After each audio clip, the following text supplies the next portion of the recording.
कृष्णा राधे राधे समस्त को पवित्र राधाष्टमी हार्दिक अभिनंदन शुभेच्छा शुभकामना सहित स्वागत करुच्ची आम घर आम बगीचा चैनल को। आज जेहेतु राधाष्टमी आज मुझे सम्मुख में गोटे छोट कहानी उपस्थापना रखी राधा नामर महिमा। आपण मैंने भिडियोटी को शेष जाए देखु।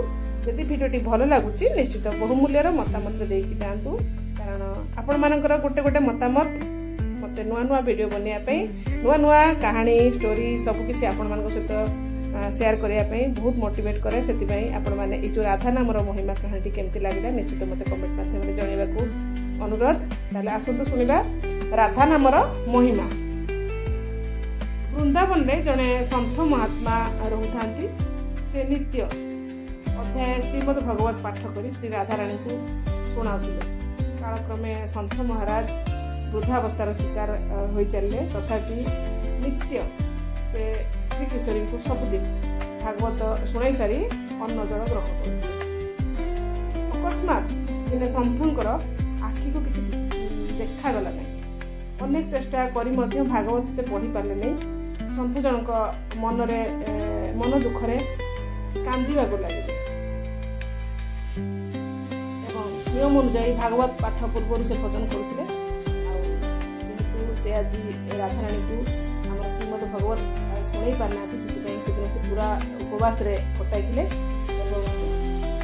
राधा को अश्रुर नयन प्रार्थना कर निराश बसी बेले जड़े छोट बालक सन्थ निकट को आसी पचार बाबा आपन कहीं कांदुंट आखि की देखा जाऊनी बोली कांदुंट बोधे।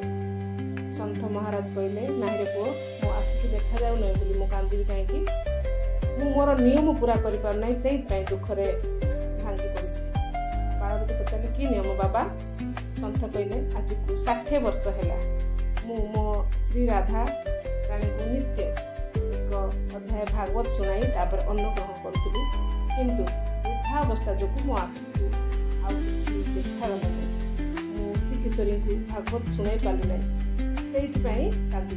ये कथा शुणी बालक कहला बाबा दुख करंतु नहीं मु आपण आखि ठीक कर कही बालक निज झुलारू एक कना बाहर कर सन्थ आखिरे पट्टी बांधी कहला एबे राधाराणी नाम स्मरण कर भजन कर विश्राम करतु काली प्रभात रे ए पट्टी खोलीदेवे आपन सब पूर्व कर देखिए। बालक सेठारू चली जाइए। परदिन सकाଳେ सन्थ जनक आखिरू पट्टी काढ़ी देला परे सब देखा जाइतिला।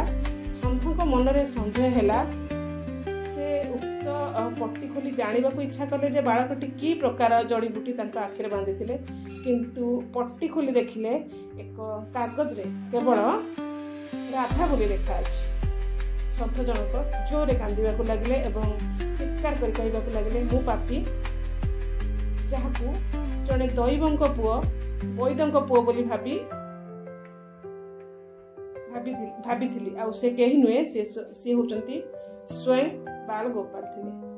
श्री राधाराणी को प्रभु को महिमा भागवत रे सुनिबा को एते भल लगे जे स्वयं न आसी प्रभु को पठाई तांको नाम रूपक पट्टीर महिमा द्वारा मो आखि भल करदेले।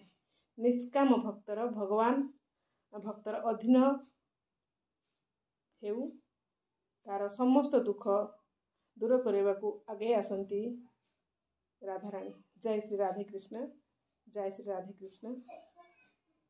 मनरे यही कहानी आमे शिक्षा पाइले जदि आमे मनरे भक्ति आ भाव जदि कौन सी कामना न रखी आमे भगवान को अधीन को जाती ताले निश्चित समस्त दुख दूर करने को भगवान आम आड़ को आसती। एथिपाई कथारे कह जाइछि आमे गोटे पाद तांको आड़ को बढ़ेकी देखिले तो आम आड़ को शह शह पाद आसीबो। सेथिपाई समस्ते निजर भक्ति द्वारा